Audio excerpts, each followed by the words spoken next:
Hello everyone, welcome to my channel. अभी जो अपन question discussion में लेने वाले हैं वो है question number 49 of chapter merger and acquisition. Question number 49 merger and acquisition M&A का क्वेश्चन है और पेज नंबर रहेगा अपना 13.69। ये अपना पेज नंबर है, ठीक है। एक्चुअली इसमें क्या है, बीटा जो लिवर्ड बीटा है, लिवर्ड बीटा वाली फर्म, अनलिवर्ड बीटा वाली फर्म, उसके लिए अपन कैलकुलेशन कर रहे हैं। तो क्वेश्चन में एक बार रीड आउट करिए, उसके बाद कॉन्सेप्ट्स भी बताऊंगी। इसमें दे रखा है कि एबीसी एक large business house is planning to sell its wholly owned subsidiary KLM। ABC क्या करने वाली है कि उसकी जो होली ऑन सब्सिडरी है उसको सेल करने वाली है। अनादर लार्ज बिजनेस एंटिटी XYZ उसको खरीदने वाली है और जो खरीदने से XYZ ये एक्सपेक्ट करती है कि उसका जो एनुअल अर्निंग्स है KLM का वो इंक्रीज हो जाएगा 10% से। ओके, फिर इसमें आ जाता है following information ignoring any potential synergistic benefits rising out of the possible acquisitions are available। Profit after tax जो KLM का गिवन है फाइनेंशियल ईयर का, तो KLM की क्या इन्फॉर्मेशन गिवन है, KLM की इन्फॉर्मेशन गिवन है कि उसका प्रॉफिट दे रखा है, प्रॉफिट आफ्टर टैक्स 10 करोड़ का, और KLM जो है after tax profit has been increasing trend, मतलब ग्रोथ रेट जो है इस कंपनी की वो है 7% each year and same is expected to be continue, 7% ही रहने वाली है आगे भी, ठीक है। और फिर देखा estimated post tax market return is 10% and risk free rate 4% है। This rates are expected to be continue, मतलब इनका जो RM है वो 10% रहने वाला है, RF जो है 4% ही रहने वाला है। कॉर्पोरेट टैक्स रेट इज 30% और टैक्स रेट अपनी 30% है। अब क्या क्या इन्फॉर्मेशन दे रखी है, XYZ ABC और प्रॉक्सी ऑफ KLM के लिए नंबर ऑफ शेयर्स दे रखे हैं, XYZ के 100 लाख, ABC के 80 लाख और KLM की प्रॉक्सी के नहीं दे रखे हैं। करंट शेयर प्राइस दे रखी है 287 के XYZ की, 375 ABC की, लेकिन प्रॉक्सी ऑफ KLM की नहीं दे रखी है, ना तो KLM की ना प्रॉक्सी ऑफ KLM की। डिविडेंड पे आउट रेशियो 40% दे रखा है XYZ का, ABC का दे रखा है 50% और प्रॉक्सी ऑफ KLM का 50%। फिर आ जाता है इसके अंदर डेप्ट इक्विटी एट मार्केट वैल्यू 1:2, 1:3 और 1:4, ठीक है। फिर प्राइस अर्निंग रेशियो दे रखा है XYZ का 10, ABC का 13 और प्रॉक्सी ऑफ KLM का 12। Equity beta, yes equity beta दे रखा है, ध्यान से, है ना, 1 और 1.1 और 1.1। अब मैं बताऊंगी कि इससे अपने को पता चला है कि ये लिवर्ड और अनलिवर्ड फॉर्म वाला क्वेश्चन तो है। यहाँ पे इक्विटी बीटा दे रखा, अपने को एसेट बीटा पे जाना पड़ेगा। मैं पूरा कॉन्सेप्ट अभी फ्रॉम बिगनिंग समझाती हूँ। यहाँ पे क्वेश्चन में assuming gearing level to the KLM is to be same as for the, बहुत इंपॉर्टेंट शब्द है यहाँ पे कि KLM जो है उसका गियरिंग लेवल ABC, मतलब ये जो सब्सिडरी है और इसकी जो होल्डिंग है, इन दोनों का गियरिंग लेवल सेम है। गियरिंग लेवल सेम होने का मतलब है इन दोनों का एसेट बीटा सेम है। अच्छा, एसेट बीटा और इक्विटी बीटा डिफरेंट होते हैं? यस, बिल्कुल डिफरेंट होता है। देखो एसेट बीटा का मतलब ये होगा कि आपकी जो इक्विटी और आपकी जो बिजनेस रिस्क है ना वो सेम है, मतलब अगर इन्फ्लेशन आएगा तो इसको जितना फर्क पड़ेगा उतना ही फर्क उसको पड़ेगा, क्योंकि आइडेंटिकल फॉर्म्स है, ठीक है। फाइनेंशियल रिस्क दोनों के अलग है, इसीलिए इनका जो बीटा ऑफ इक्विटी है ना वो अलग है, मतलब डेट इक्विटी का रेशियो अलग है। डेप्ट में क्या होता है, आपको रिस्क होता नहीं है, और इक्विटी में क्या होता है, रिस्क होता है कि प्रॉफिट होगा तो ही अपने को मिलेगा, नहीं तो नहीं मिलेगा। तो ये एक तरह से लिवर्ड है। जो मैं बीटा ऑफ इक्विटी की बात कर रही हूँ वो लिवर्ड होता है, बीटा ऑफ एसेट की बात करती हूँ वो अनलिवर्ड होता है। वो दोनों ही आइडेंटिकल फॉर्म का सेम हो सकता है, लेकिन जो इक्विटी बीटा है उसका डेप्ट इक्विटी रेशियो अलग होने की वजह से, फाइनेंशियल रिस्क अलग होने की वजह से ये अलग होता है, ठीक है। तो अब यहाँ पे जो गिवन है वो बोल रखा है कि गियरिंग लेवल सेम है, मतलब इनका जो एसेट बीटा है वो तो सेम है।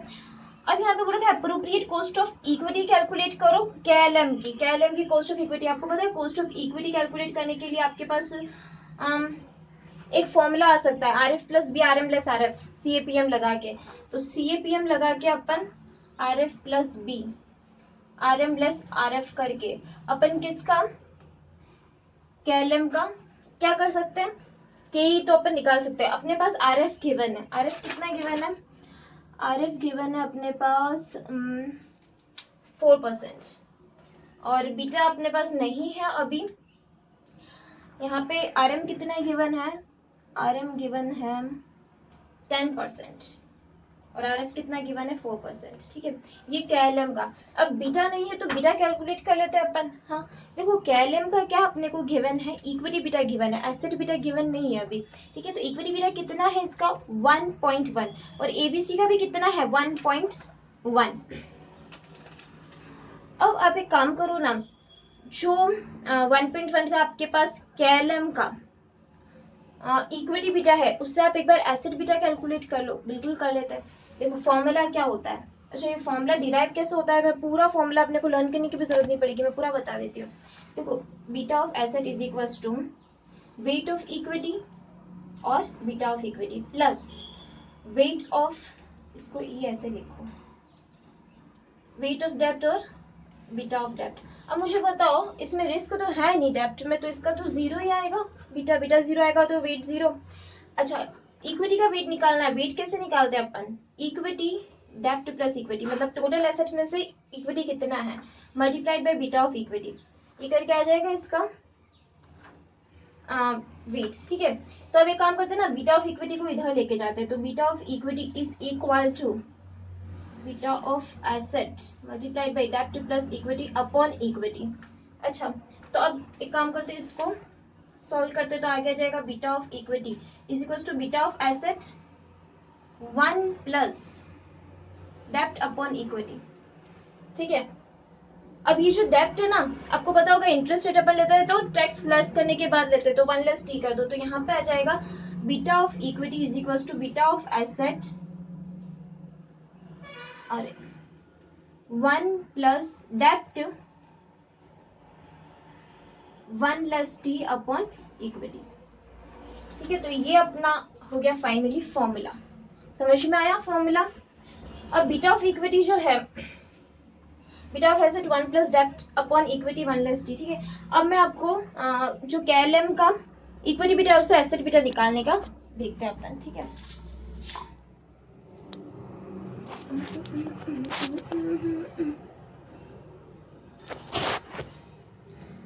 अब ये अपन क्या करते हैं, इसके अंदर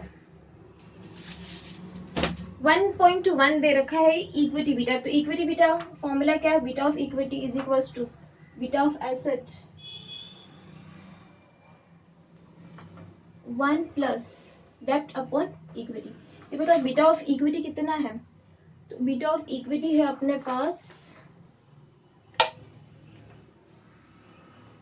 1.1, बीटा ऑफ एसेट है नहीं तो x मान लो, 1 प्लस डेब्ट 1 लेस टी भी करना है, यहाँ पे डेब्ट कितना है देखो ना, इसका इंटरेस्ट रेट कितना है, अच्छा डेब्ट इक्विटी रेशियो कितना है 1:4 है, जहाँ पे डेब्ट 1 होगा इक्विटी 4 होगा और इसको 1 लेस टी भी करना पड़ेगा, तो टी की रेट कितनी 0.30 है ना, तो यहाँ पे 1 लेस 0.30 मतलब 0.70 डिवाइड बाई 4 प्लस 1 कितना आ जाता है 1.175x, x कितना आ जाएगा 1.1 डिवाइड बाई 1.175 0.9361, ये मेरे पास क्या गया x is equal to beta of asset. अब मुझे एक बात बताओ, बीटा ऑफ एसेट जो है वो आपको मैंने पहले ही बोला था आइडेंटिकल फॉर्म है, मतलब कि ABC का और KLM की जो प्रॉक्सी है दोनों का सेम ही होगा। ठीक है, तो अब अपन एक काम करते हैं ना, ABC का ये वाला जो एसेट बीटा है वो यूज करके और क्या निकाल लेते हैं, इक्विटी बीटा निकाल लेते हैं। अब मुझे एक बात बताओ, ये तो प्रॉक्सी का था तो अपने को KLM का चाहिए, तो KLM का अपने को मिल जाएगा। इस मेथड को जो बोलते हैं ना, जो आइडेंटिकल निकाल रहे हैं, इस मेथड का नाम होता है प्योर प्ले टेक्निक। जैसे अपन ने इसका एसेट का बीटा यूज करके और इसका इक्विटी का बीटा निकालने वाले, ये एसेट का बीटा था ना, वही तो यूज करके अपन इक्विटी का बीटा निकालने वाले। ठीक है, तो इस कंपनी की एसेट बीटा को यूज करके इस कंपनी का इक्विटी बीटा निकालेंगे, क्योंकि आइडेंटिकल फॉर्म है, इसको बोलते हैं प्योर प्ले टेक्निक। ठीक है, किसी एक साइंटिस्ट ने दी थी ये टेक्निक। तो अब अपने पास एसेट बीटा कितना है, बीटा ऑफ एसेट है अपने पास 0.9361। ओके, तो अपन एक काम करते हैं, का गया, चलो इसी में मैं चेंजेस कर लेती हूँ। ठीक है, मेरे पास बीटा ऑफ एसेट कितना है 0.9361 और यहाँ पे इनका रेशियो कितना है 1:3 है। ठीक है, यहाँ पे कितना आ जाएगा, बीटा ऑफ इक्विटी कितना आ जाएगा,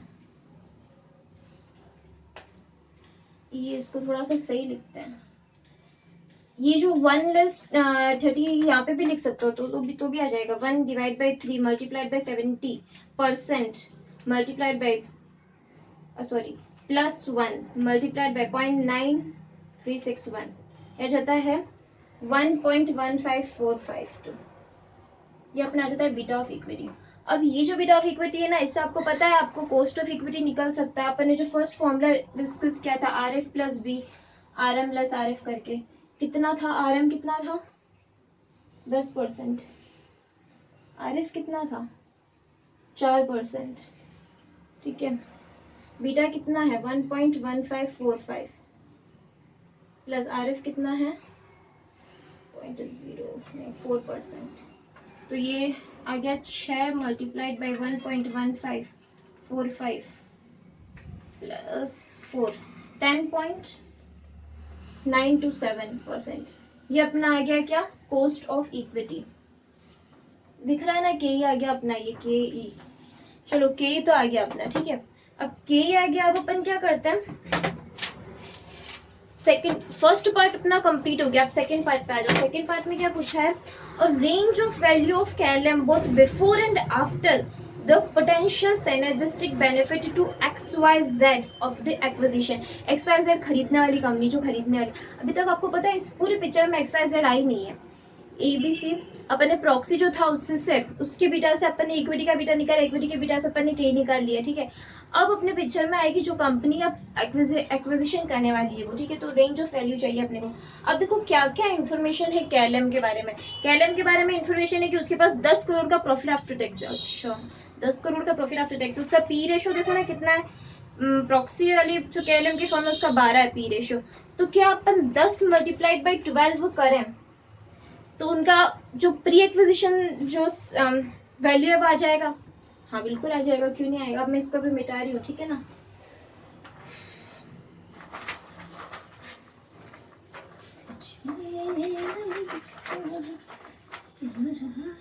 चलो अब ये अपने क्या आ जाता है, हाँ pre acquisition pre synergistic value निकाले थे अपन।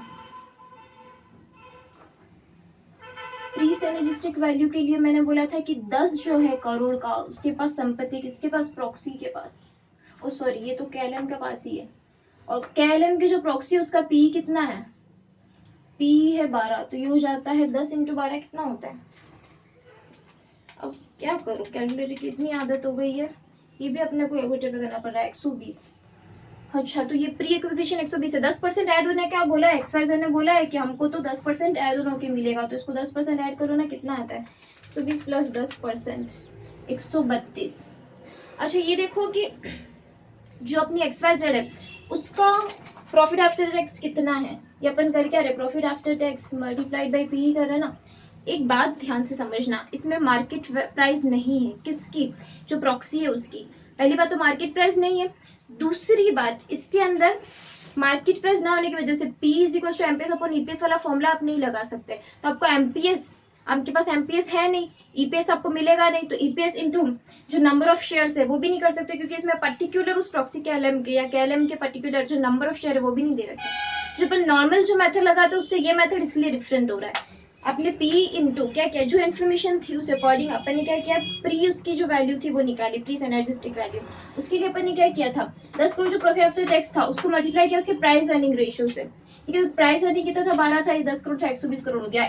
उसने बोला था कि बाद में 10% बढ़ जाएगा, ठीक है, एक्विजिशन के बाद तो 132 हो गया। अभी देखिए कि जो अपनी एक्विजिशन वाली फर्म है उसकी क्या हालचाल है, XYZ के हालचाल कैसे हैं। उनका जो पी रेशियो है वो 13 है, वेरी गुड। और उनका जो अपने पास प्रॉफिट आफ्टर टैक्स है वो कितना है 80, नहीं sorry profit after tax 10 crore ही है, 80 लाख तो नंबर ऑफ शेयर्स है, पी रेशो 10 करोड़ है। अच्छा देखो अगर इनका पी रेशो पहले 12 था, ठीक है, अब जब ये कंपनी किसके अंदर मर्ज हो जाएगी, XYZ के अंदर, तो उसको जो XYZ का पी रेशो है वही मिलेगा। तो XYZ का पी रेशो मतलब उनको 13 मिलने वाला है 10 करोड़ की वैल्यू पे, तो 13 × 10 ही हो जाता है 130, और उसके अंदर प्लस 10% कर लो तो ये हो जाता है 143, ठीक है। ये तो हुआ एक पार्ट जो कि अपन ने देखा था किसी से, पीई वैल्यूएशन से। ये जो अपन ने किया वो पीई वैल्यूएशन से किया। अब मैं एक दूसरा फॉर्मूला और लगाती हूँ, क्योंकि अपने पास के है, क्योंकि अपने पास जी है 7% का, तो एक फॉर्मूला लग सकता है F C F E 1+G upon K less G. और आपको बताओ तो यहाँ पे पे आउट रेशियो भी है, तो आप डिविडेंड भी निकाल सकते हो। तो एक काम करो ना, D 1+G upon K less जी कर देते हैं। Very good. तो अब यहाँ पे देखो एफ सी एफ ई कितना है, एफ सी एफ ई अपने पास 10 है, उसका पे आउट रेशियो कितना है 50% है। 1+G कितना है 0.07 अपॉन के, अभी अपन ने कैलकुलेट किया था 0.15 एक मिनट 10.93, तो यहाँ पे आ जाएगा 0.1093 लेस 0.07। तो देखिए कितना आ रहा है, दिख तो रहा है ना, हाँ 10 इंटू 50% इंटू 1.07 डिवाइडेड बाई यहाँ पर होता है 5.37 प्लस के लेस जी।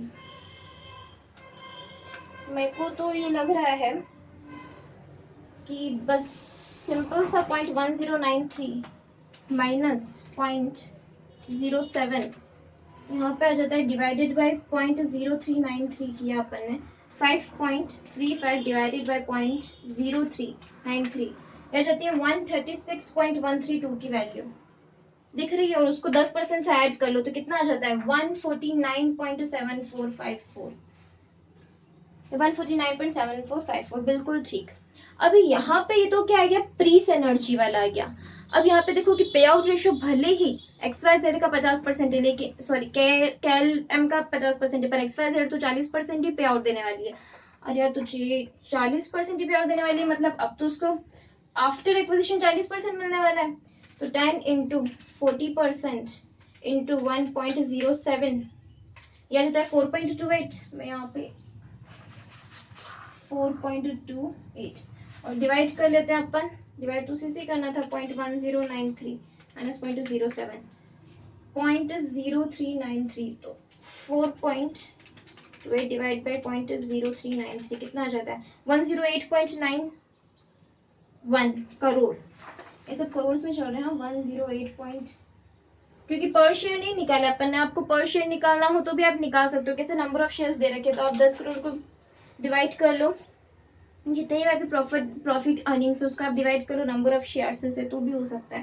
मैंने टोटलिटी में लिया है। तो यहाँ पे आएगा 108.90, 108.90 को प्लस कर लेते 10% से आ जाता है 119.7, ठीक है। ये आ जाता है अपना पोस्ट सिनर्जिस्टिक बेस्ड ऑन 40% पे आउट और बेस्ड ऑन, अभी अपन ने इससे पहले देखा था 50% पे आउट पे, अभी अपन ने देखा 40%। अब एक लास्ट बोल रखा है रेंज ऑफ वैल्यूएशन। तो आप ये देखो कि रेंज ऑफ वैल्यूएशन के लिए जो पहले 100 करोड़ था बढ़ के 110 करोड़ हो गया, हुआ ना, 10% से ऐड करना, 100 करोड़ जो प्रॉफिट है वो बढ़ के 110 करोड़ हो जाएगा। या फिर अगर अपन ने देखा हो तो अपन ने निकाला था इसके अंदर 136.13 निकाला था ना, पहले जो इससे पहले निकाला था 50% पे आउट से, वो कितना निकाला था 136.13, जो 10% ऐड होने के बाद कितना हो गया था 136.13 प्लस 10%, ये हो गया था 149.74। ये इनका रेंज ऑफ वैल्यूएशन रहेगा, ठीक है। सिंपल इक्वेशन, इसका तरीका ये भी हो सकता है कि आपने जो डिविडेंड लिया है उसको